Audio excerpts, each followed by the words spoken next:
For thousands of years, the fields of religion and philosophy have produced various frameworks for character with the hopes of positively influencing moral behavior. They knew that to be successful in developing character, they needed to describe character in detail. So I'm going to spend this podcast reviewing character frameworks from across time and around the world.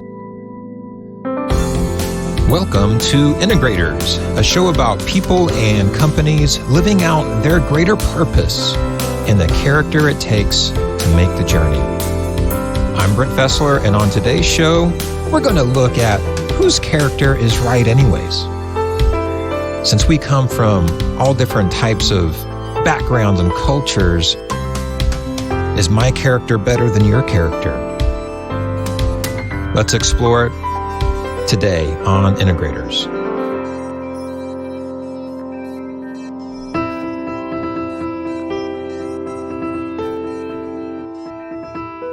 In the previous episode of Integrators, we explored all the areas of our life where we depend on character. Our free society depends on it, our companies, our markets, our closest relationships, and even our own personal freedom. All of those things depend on character. And most would agree that we all should try to have more character. You know, character is one of those things that you never arrive. I mean, do we ever get to that point where, I've got enough character, I'm done, I don't have to develop it anymore? Or is it one of those areas where we can continually grow? That's important because we can all get sucked down that track of, I'm a person of good character, I don't need to focus on this. You know, other people might need to. But that's really a trap because we can all grow and develop in our character really for our entire lives. And since so much of our life depends on character, it's something we should focus on. Like most things that are valuable, they don't just happen. We need to take our time and we need to devote energy and be intentional about developing our character and those around us. But before we try to develop character, we need to know, what is character exactly? Now, especially in our diverse society, people come from all over the world, from different cultures. Now, you probably describe character differently than I do, or the person that you're doing business with, or the person that you have relationships with. Is there a character definition that we should use when we develop our character or in those around us? Are our definitions really that different? You know, if we step back and look around, maybe all of our descriptions of character are more similar than not. For thousands of years, the fields of religion and philosophy have produced various frameworks for character with the hopes of positively influencing moral behavior. They knew that to be successful in developing character, they needed to describe character in detail. So I'm going to spend this podcast reviewing character frameworks from across time and around the world. Differences in our ideas of character, those differences could keep us from trying to develop it, thinking that we disagree. However, I believe that there are enough similarities. Nuanced differences in character should not be an excuse to avoid developing character in ourselves or in our teams, those people that we lead. Benjamin Franklin, he agreed. And he said in his autobiography, this will be my best Benjamin Franklin impersonation. In the various enumerations of the moral virtues I had met with in my reading, I found the catalog more or less numerous, as different writers included more or fewer ideas, all under the same name. So similarly, I believe there is a character framework for humanity, and I think it will resonate with you. Aristotle, Plato, and Socrates, they aimed for something that we call living well, or they called in Greek, eudaimonia. And they achieve that living well by living out virtues. And over the past few decades, virtue ethics has breathed new life into this 2,000-year-old framework. We'll talk ethical theories in another podcast. They're more interesting than you might think. But for now, let's just talk about this framework of virtue. Now, Plato began with a very simple list of cardinal virtues: wisdom, justice, fortitude, and temperance. And Plato's student Aristotle, he expanded that list to 12. And his list of 12 is bravery in the face of fear, temperance in the face of pleasure or pain, generosity with wealth and possessions, magnificence with great wealth and possessions, magnanimity with great honors, proper ambition with normal honors, mildness or patience, truthfulness with self-expression, wittiness and conversation, friendliness and social conduct, modesty in the face of shame or shamelessness, and righteous indignation in face of injury. A lot of those words are familiar, but some of those words are not common today. But I think we'll find some threads of these in frameworks throughout history.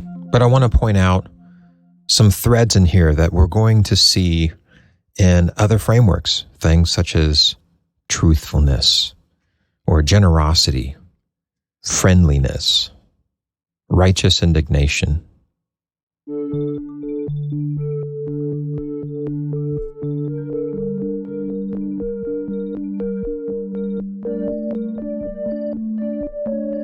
Now let's stay back in ancient history. The Jewish Torah and the prophets provide a collection of 613 commandments. Now, it sounds like a lot, but it's still not as massive as the U.S. regulatory burden today. However, the foundation of those 613, it lies in the 10 Commandments, which have many behavioral directives, such as not lying or stealing or killing. But also, those 10 Commandments address motivation, or what we might call affective instructions like jealousy and honor. Now, Jesus distills all 613 of those commandments into 2, which he said, the first being loving God, which is the heart of the Shema, contained in Deuteronomy 6:5. And the second was also related to love. It was loving people. And the passage in Matthew 22 goes like this.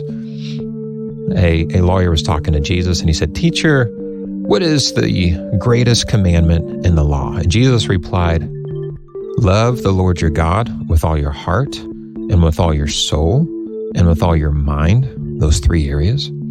"And this is the first and greatest commandment. And the second," Jesus said, "is like it. Love your neighbor as yourself. All the law and the prophets hang on these 2 commandments." That's so interesting. In effect, Jesus was saying that if you love God and love people, you will satisfy all 613 rules. Talk about simplification. I love simplifying. But Jesus took 613 down to just 2. And this is the idea behind virtue ethics, that a simple set of guiding values will produce all the good behaviors that an otherwise extensive set of rules is designed to produce.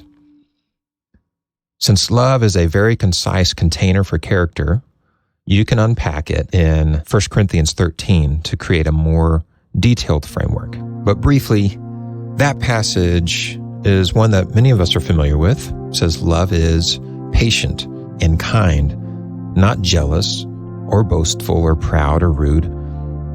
It does not demand its own way. It seeks the truth, never gives up, endures through every circumstance. All these great things that we all hold dear.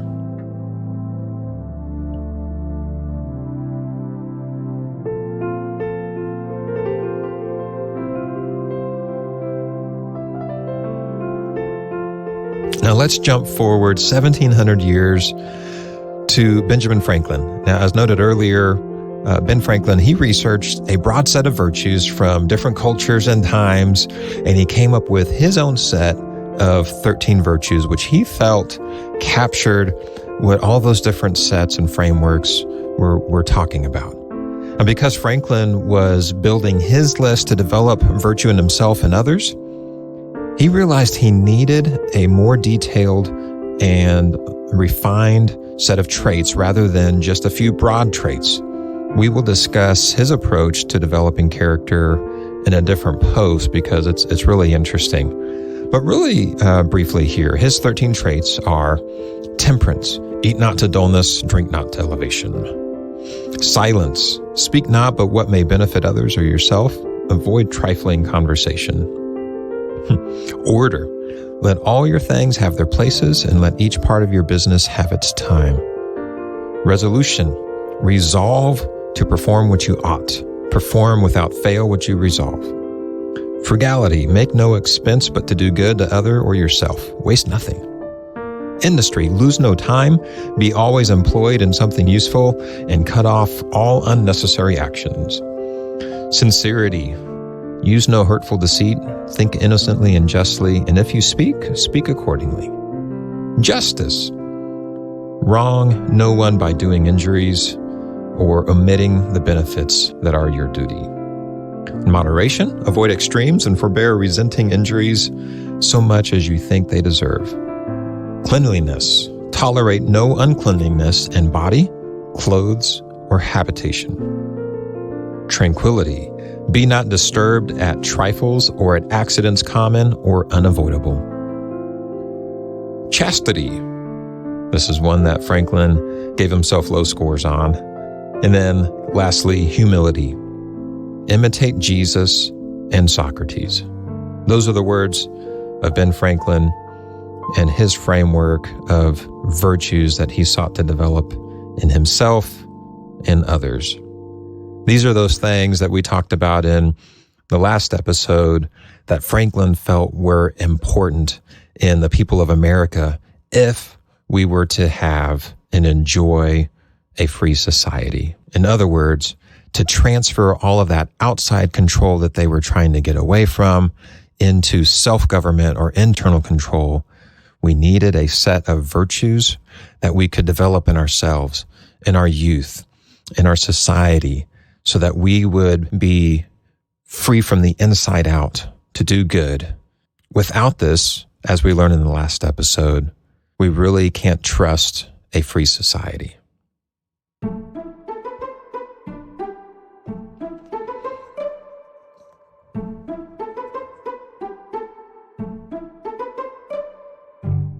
Now, looking around the world at Eastern culture, just briefly, Confucianism holds to 5 central virtues.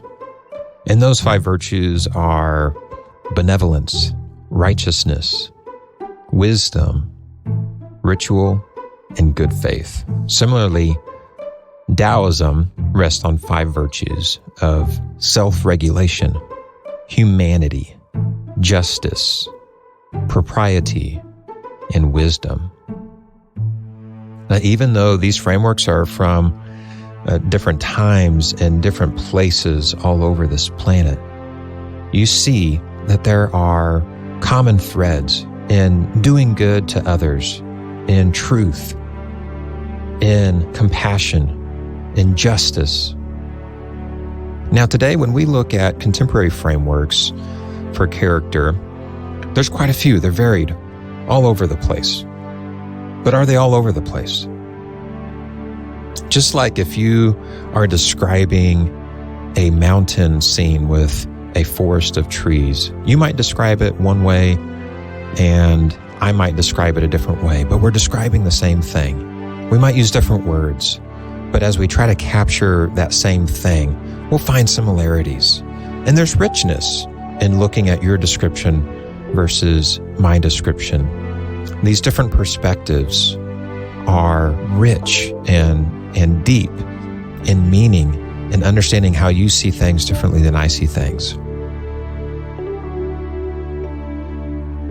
Now, contemporary frameworks for character, such as positive psychology or the United States Air Force Academy and the Search Institute and their 40 developmental assets. The number of those frameworks, they're on the rise. And that indicates, to me, a growing interest in character. That's great. These frameworks, they vary in their categories or the buckets, the number of traits, and perhaps what they emphasize. And Dr. Mark Liston, in his dissertation, he surveys some of those most popular frameworks to create a common framework that he calls the character taxonomy. Now, this one's interesting because his look through all these different frameworks, it really shows a lot of alignment and consistency, supporting the idea that all these ideas on character, they might actually be describing the same desired virtue for humanity, because we are human, not because we're Eastern or Western, or because we are millennials or Generation Z or from some other generation, but simply because we are human. Dr. Liston discovered that compassion was the most common thread that came through frameworks old and new and around the world. But in his analysis, he came up with 5 buckets of integrity, discipline, insight, and social intelligence and transcendence. Under those things, he described more detailed traits. Under integrity, honesty, and humility. Under discipline, courage, which I look forward to talking about in a future podcast. Perseverance and self-control. Under insight, wisdom and creativity. Under social intelligence, love, kindness, forgiveness, respect, cooperation. Under transcendence, spirituality and gratitude, optimism, joy, and peace. I see these things gathered under some really important elements of what character virtue is all about. There's a truth to it. There's integrity, but there's also an important element of our relationship with others. And character and virtue describes our relationship with others, with ourself, with creation and the environment, and importantly, our ability to step outside of ourselves, observe ourselves, and be critical of ourselves. Are we living up to the person that we want to be, that we know to be? Now, perhaps another test for this is, how do you want to be treated? This was the golden rule as described. Do unto others as you would have them do unto you. This is where I think we start to see that we are wired up for a certain type of virtue or a character. We're wired up to receive love. We're wired up to expect and hope for love. Now, it doesn't mean that we always get it, and it especially doesn't mean that we always give love. In the same way that we're wired up to receive it, we're also born empty of it. And without intentional development of our character, gravity just takes us to a place of selfishness. And during my time as the president of Hallmark University in San Antonio, creating a character development program was some of our most important work. But before we could create this program, we needed to agree and articulate what character meant to our organization. Wanting to become intentional about character, it's probably why all these frameworks that we've talked about so far exist. Now, if you are courageous to take this journey with your team or with your family, you'll need to do the same and articulate what character is to you. You may start with something elegant and simple like love, but whatever it is, identify what is most important and valuable. You know, you are creating a list of values after all. So ask yourself, what is most important? What is valuable? Ask these types of questions. What is most valuable on this planet? What's most valuable in my life? Is it people? Is it money? Is it fame? You might have more than one answer, and that's fine. But identify what's most valuable. And then this next question, how do I invest or do I want to invest in what's most valuable? And how will I measure success at being good? What do I want my life or my company or my family to be remembered for when I'm gone? What's going to be on my tombstone? Review all of the examples that we talked about and look deeply in your heart. Reflect for where your conviction rests. Think about the type of character traits that you want to experience from others. And then start making a specific list that is both consistent with humanity and unique to your own organization. Creating your own character framework is foundational to becoming intentional about developing your own character and the character of those around you. Of course, if you want integrators to help, we'd be honored. Drop us a note, get on our website at integrators.com, or follow us on social media and direct message us. This type of review, it doesn't take too long, but it does take some focused time. In a future episode, we're going to explore different strategies for developing character in yourself and in your organization. And next time, we're going to look at some of the benefits that others have seen when they focus on character formation in themselves and in their companies. I hope you enjoyed today's episode on Whose Character is Right, and I look forward to being with you again soon. To help you develop character in your teams wherever you live, check out the resources on our website at integrators.com. That's INTEGREATERS.com. Subscribe to our blog and this podcast, and follow us on social media to stay up to date with free workshops coming your way. You can also schedule a time on our website for us to come work personally with your teams. Integrators is a production of Livingstone Studios. I'm Brent Fessler. Love God, love others, and build on purpose.